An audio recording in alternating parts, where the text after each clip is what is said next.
When you walk into the barn and find a cloud laying in the hay, there's no way it's going to be a bad day. Our pudgy pile of wool here is as soft as he looks and just as squishable. That chunky tummy of his allows me to drop some beautiful blows down his belly. Most of my dude's mass is squish, not muscle, so his attempts to get away seem half-hearted. But some real thought seems to have gone into the design of his jewel purse. The yin and the yang design is simple compared to what we're going to find once we get deep into this hip here. Our floofy, lanolin-soaked friend has been hiding some true beauty under this rugged fleece.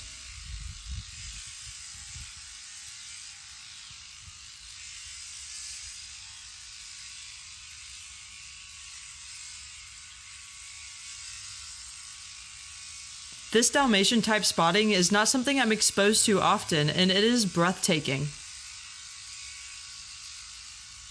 I thought there was no way that you could be upset while seeing him with his wool on, but now seeing his spots, there's no way you could be upset looking at him ever.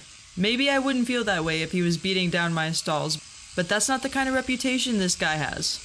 He's more of an art piece, like sheep that jumped over the moon. His spots sort of mimic ink that's been dropped onto wet paper, deep in the middle, but then it melts into the stark white parts. It's a good thing that I focus on such a small area that I don't get lost in the designs of the animals I shear. He's a fine-looking dude, and his owner's a fiber artist, so his fleece won't go to waste.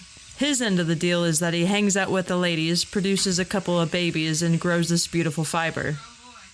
Though it always reeks, ram wool is typically some of the best. I get it, the stank washes out, but the idea of pube hair in my scarf never leaves my mind. But the boys' main objective is to breed the ladies and get fat and happy, while the ladies have to grow the babies and make sure that they're fed. So yeah, it is true, a used hair can be really pretty, as long as she's not giving all of her nutrients to a little parasite. I'm not trying to throw any shade on the badasses chosen to be baby daddies. Their genetics will be half the future of the herd.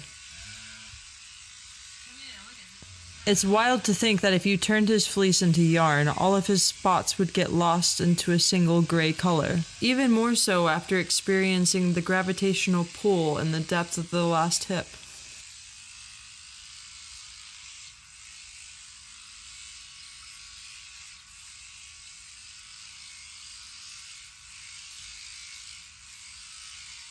What's so neat is that I'll never shear another fleece like this, not even his. He'll change up every year, new colors, new spotting, and his genes will live on with new lambs, but it'll never be exactly the same.